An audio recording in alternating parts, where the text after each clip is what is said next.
Pemirsa, untuk membahasnya telah bergabung bersama kami ada Ketua DPP PAN Bima Arya, kemudian Direktur Eksekutif Populi Center Afri Madona dan juga pakar komunikasi politik Prof. Karim Suryadi. Saya langsung ke Kang Bima Arya yang juga Wali Kota Bogor. Ini Kang Bima Arya mengapa ini yang duluan yang belak-belakan mendorong agar Ridwan Kamil berpasangan dengan Ganjar Pranowo?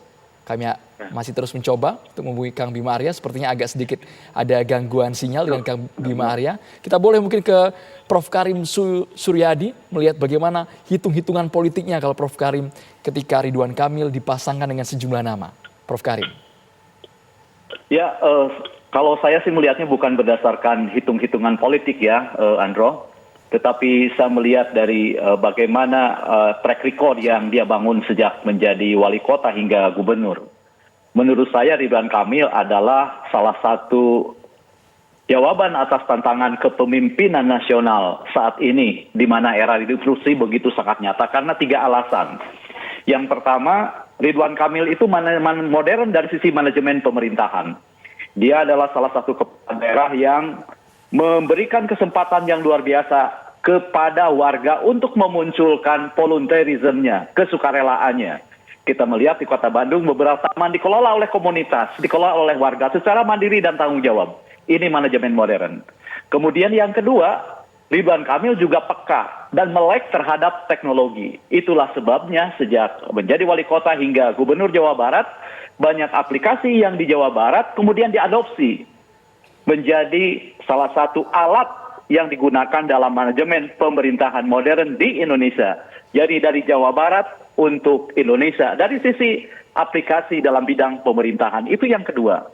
Yang ketiga, mengapa saya bilang Ridwan Kamil merupakan salah satu jawaban di era disrupsi? Karena dia sangat dekat dengan dan memahami kaum milenial, kaum Z, serta kelompok-kelompok yang berdiri di luar arus utama dan pemerintahan, misalnya ada program petani milenial, pemuda desa, dan lain-lain.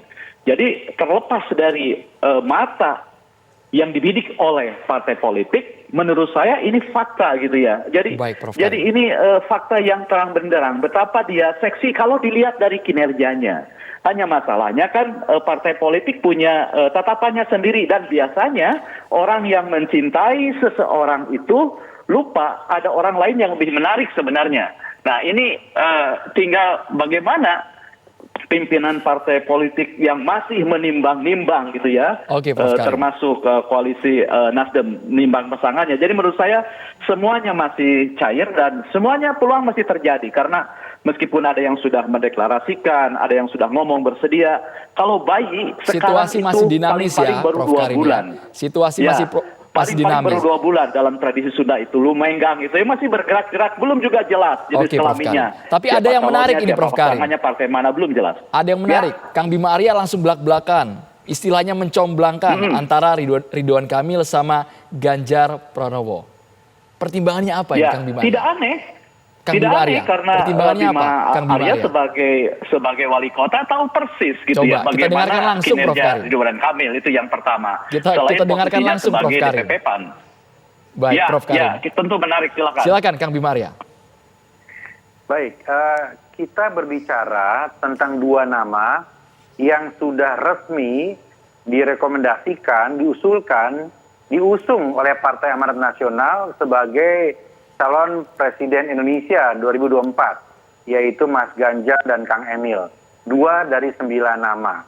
Jadi 2 nama ini populer di kalangan internal, selain nama-nama lain yang memang beredar. Dan ini penjaringannya mulai dari proses di teman-teman DPD, DPW, sampai kemudian DPP. Itu pertama. Yang kedua, kita berbicara soal elektabilitas yang real di lapangan. 2 nama yang sedang kita bahas ini adalah 2 nama yang berada di urutan 1 dan yang ada di urutan 4. Mas Ganjar pertama dan Kang Emil di urutan 4. Sementara urutan 2 dan 3 ini sudah ada di perahu yang lain, yaitu Pak Prabowo dan juga Mas Anies gitu. Jadi saya rasa sangat realistis, sangat memungkinkan, ruang politiknya terbuka apabila sekarang 2 nama ini digadang-gadang untuk maju. Nah, kenapa Kang Emil dan Mas Ganjar Ya ini juga kita sekarang berbicara bukan hanya soal elektabilitas, tapi kita berbicara soal kualitas. Ini yang sangat penting. Kalau kita lihat, ini pasangan yang aspek komplementernya paling maksimal. Kang Emil fokus pada penataan kota, dikenal sebagai urban design, ahli tata kota. Mas Ganjar sangat concern terhadap pembangunan desa. Ini rural dan urban, gitu kira-kira ya, grassroots dan middle up. Yang kedua, kita berbicara juga tentang latar belakang. Kang Emil besar di kalangan pesantren, Mas Ganjar kita kenal punya jam terbang yang panjang sebagai aktivis nasionalis, Islam dan nasionalis. Yang ketiga, mereka berdua ini merepresentasikan dua etnis terbesar di Indonesia, yaitu Jawa dan Sunda, memimpin Jawa Barat dan memimpin Jawa Tengah, gitu. Dan kita lihat ini Kang Emil sangat populer di kalangan anak muda, Mas Ganjar sangat populer di kalangan grassroots, wong cilik begitu. Jadi dua tokoh ini melengkapi secara maksimal. Dan Indonesia ini butuh sosok pemimpin yang saling melengkapi, bukan saling menegasi. Yang chemistry-nya ada, yang cocok satu sama lain dan dibutuhkan kepemimpinannya dan juga kualitas kepemimpinannya. Yang Kang Bima sarankan ini posisinya Ridwan Kamil sebagai cawapres atau jadi capresnya? Ini kan masih agak berproses gitu ya untuk urusan nomor 1, nomor 2. Nah hari ini kalau kita lihat dari realitas survei, ya Mas Ganjar di posisi 1 dan Kang Emil tentunya mendampingi. Tapi kan kita masih bisa melihat ke depan seperti apa ya. Tapi saya kira yang berkembang realitanya adalah seperti itu, Mas Ganjar calon presiden dan Kang Emil bisa didorong untuk mendampingi. Jadi mereka bersanding berpasangan. Lantas pertanyaan lewat mana kendaraannya Kang Bima? Siapa partai yang akan meminang mereka? Ini tentu sangat tergantung kepada posisi Mas Ganjar ya, apakah akan maju melalui PDIP, apakah PDIP akan mendorong yang lain. Nah, saya kira intinya itu ya. Okay. Kita lihat saja. Tetapi realita juga menunjukkan bahwa Mas Ganjar ini kan disebut bukan saja oleh PAN, tapi sudah disebut-sebut juga secara resmi oleh teman-teman P3 gitu, dan namanya juga muncul juga di teman-teman Golkar begitu. Baik, Jadi Kang Bima. ya dua nama ini adalah dua nama yang sangat familiar dan dekat di KIB.